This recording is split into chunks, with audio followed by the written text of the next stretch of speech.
I feel like I've come home. I mean, you get out there in the world and you stick your head above the parapet, literally, in this line of things, and there's something special about coming back to the place where it all began. And so I was 21 when I first came into Hampton Hill Spiritualist Church. In fact, it was an old church just there, and then this beautiful church sprung up. So yeah, I'm quite long in the tooth. Feeling older now, but only with Sheila. We were both there together. And I often tell a lovely story about the first time I ever walked into this church, because I didn't believe that I was a medium in any way, shape or form. And a lady came to me who was developing from the platform she was practicing, and she gave me a white feather and she said, "You've come to write for the spirit world." And I laughed and thought that was all just hilarious. Until I then found out that my spirit guide goes by the name of White Feather, and 20 years later I'm writing for the spirit world. So, you know, sometimes, can I just say, evidence of survival takes its time to build and to play out, and I do think that we can be a little bit impatient sometimes, wanting spirit to show us everything in one short message or one session, or what, you know, and actually some of the strongest evidence is what plays out over time and proves itself in a really strong and powerful way. So just a little food for thought there, because if you're anything like me, I'm impatient. I want the spirit world here now. I want them to prove themselves now. Let's have a few lights going or something, you know. Now, as we were singing that song there, that lovely healing song, I was the last verse just resonated with me, because it talks about, obviously, you know, people not passing on their own. Should they have to pass, please don't allow them to pass on their own. Come and help them cross. Now, as spiritualists, as survivalists, however you want to call yourself, I really believe that we do have insight through this movement into how people cross into the spirit world in a very unique way. And as a medium, somebody who has been exploring spirit communication now for 23 years, you begin to see a pattern forming over time. Again, like I'm talking about, it takes time to play out. And you start to see that during messages that come through, or within your own exploration of mediumship, you're being given insights from the spirit world that show you that when people pass, they're not on their own. They're really not on their own. They're always met by somebody. Spirit teacher, spirit guide, loved ones. We've even got this most fantastic word, I don't know if you've ever heard it, called psychopomp. Ever heard that? Okay. So there are some people, it seems, that as they sit with the dying, everyday people, don't have to be trained, although there are trained people, that suddenly become aware of being able to tune into their loved one's spirit, probably because the love is so strong. I always say that love between the two worlds is the bridge. Begin to have a sort of vision open up to them as they're with their loved ones, and see that their loved one is leaving their body. And intuitively, for those who it just happens to spontaneously, but with intent for those who know about this and then work with the dying and guide them, either that loved one or the person trained helps to guide the loved one into spirit. So there are times when some people have sat around the bedside of a loved one and experienced themselves crossing into spirit and mind with their loved one, seeing them safely over, and then suddenly finding the vision dissipates and they're back in the hospital room and their loved one has died physically, but they know that they're fine because they've had this spontaneous experience where the psychopomp, the person helping, the person living, has helped them cross.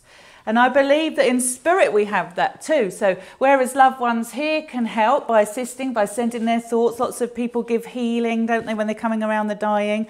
I think in spirit also there are people, spirit beings, that come and help that loved one cross.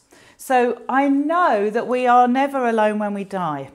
Many people contact me telling me that they're fearful of death. There are people that contact me saying that they have panic attacks, anxiety, depression from such a fear of death. And one of the wonderful messages of knowing that consciousness can in some way survive the physical form is that then that fear of death perhaps can dissipate just a little bit. I'm not saying that you completely get rid of fear of dying, because even though I'm not fearful of being dead, I don't want to leave my own children. There are reasons to stay, aren't there? So no, we don't run towards it. But if we can just, I think, gain a little bit of understanding that when the time comes, perhaps when you're with your loved ones, if you've ever had to nurse your loved ones, know that they are going to be met, that they will be guided into the light. And just like we have loved ones here, or charities, or hospitals, or schools, with people that want to help people here, just out of the kindness and compassion of their heart, in the spirit dimensions, it's exactly the same. Now, I know, because I sit with people a lot during readings, that there are many people who can't be there when their loved ones die. And they're racked with guilt often. There are people that are there when their loved ones die. They've been round the clock caring for them, and they just go out and get a cup of tea, and then their loved one slips across.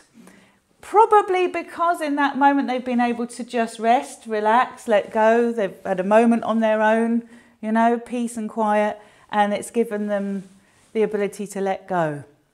But for us here, we can then feel, well, we just, all these things go through our head. Were they frightened? Were they looking for me and I wasn't there? We just beat ourselves up, don't we, with thoughts. Did I do enough, basically, is the question that a lot of people ask. So it's also quite healing, I think, and comforting if you can understand that you did enough. You did everything that you could have done, and there is somebody else there helping and guiding. We never walk alone. We really never do. And I know that because in my own life now, I have seen it play out too many times. And you yourself, when you come to that moment of crossing, won't be alone either. You'll have loved ones who will be itching to see you.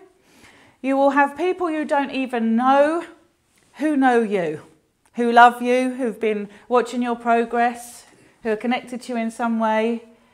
So even if you don't have a great family relationship, because a lot of us don't, there's still hope, because there are still people that know us and are guiding us from a dimension where love exists in its purest form, where judgment is useless. It doesn't serve a purpose other than for our own selves to reflect and to think, what did I get from this? Can I have done more? Can I have learnt more?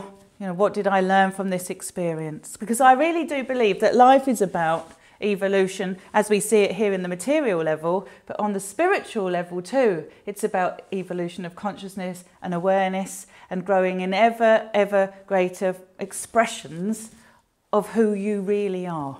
Spirit, a spiritual being having a physical experience. So what I want to emphasize is that whilst, if you ever are with somebody who you find crossing, or if you've even lost someone, they've already crossed, although they're not lost, are they? I don't really like that word, but if they've already transitioned into spirit, you can still send your thoughts out to them, and you can still wrap them in love. Do you know what's very interesting is that there is a doctor called Dr. Penny Sartori. She's done a lot of research into the dying. She works with people that are dying and the nurses that are around her. And she does research and she collates the stories. And what she noticed working on a ward where people are dying all the time is that the nurses knew when the patient was going to die. Not from any technology, but from the stories that the dying people started to say. So they would start talking about loved ones coming to get them, seeing loved ones. And the interesting thing about this is those people are always deceased people. They're not talking about living people.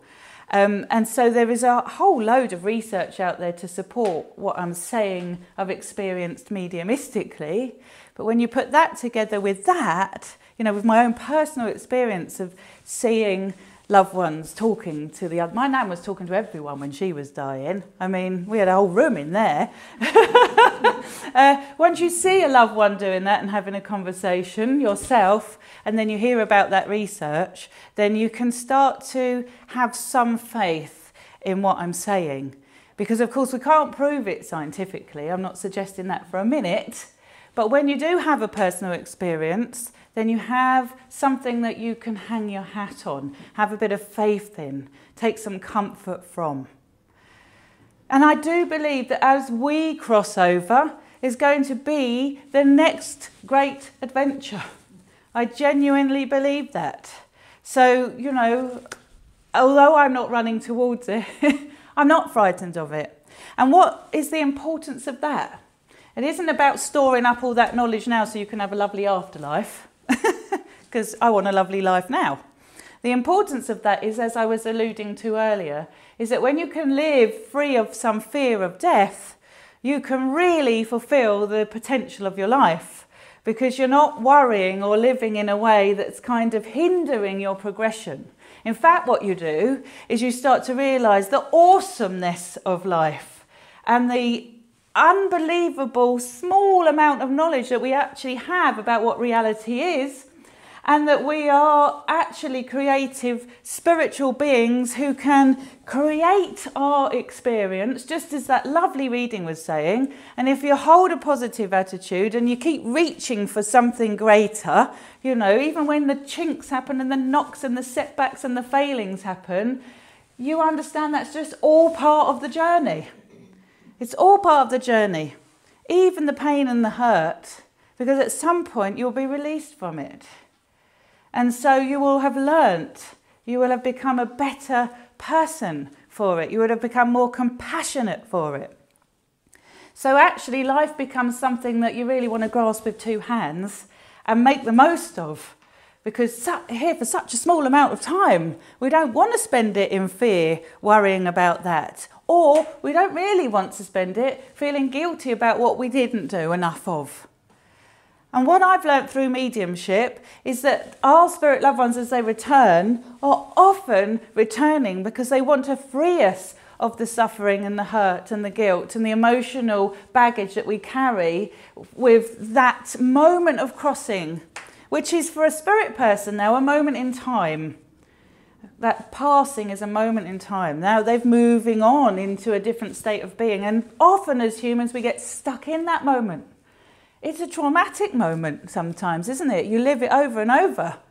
So they come back to remind us they're well. Don't be frightened of death. It's not the end.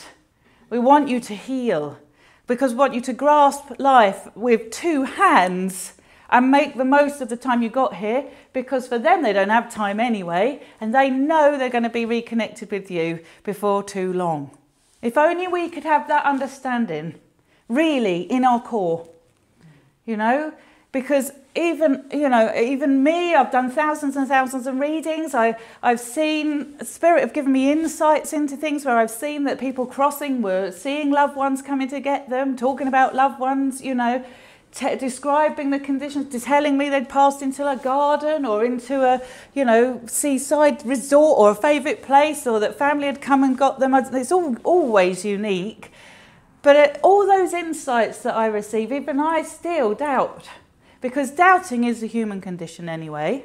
And actually, I would imagine that if you didn't question and doubt, you would have lost some element of sanity. So we do need to question, we need to, and actually a spiritual pathway, I really believe, is doubting. Because unless you doubt, unless you question, unless you put to the test the conditioning that you've grown up in, and the thinking that you've inherited, you can't free yourself from it. So as you've come into here, I bet you've already had to let go of some of the ideas that have been formed in your life around people's different religious views, or just maybe a materialistic viewpoint. You know, a lot of people believe that when you're dead, you're dead. How many times do you hear that? Okay? So we're questioning, we're letting go of, we're allowing ourselves to explore and to seek. We don't have all the answers, nobody does. But what we're doing is allowing ourselves to experience something for ourselves so that it can give us some hope, some insight, some comfort, some strength. And to me, this is what this movement's all about, uniting in that, coming together with like minds, with the understanding that death really is just an illusion, and that at some level we will transition just into a different form, and we don't have to be frightened to die. And so we sing that healing prayer every service, trusting that even though not everyone can stay here, and that we will have to say goodbye to some people we love, and that it's going to hurt, we put them into the arms of Spirit, surround them in love, in light, in compassion, in gratitude, and we see them well onto the next stage. And that is beautiful. So thank you very much for listening to me. Hopefully something in there's resonated with you. And thank you for your attention.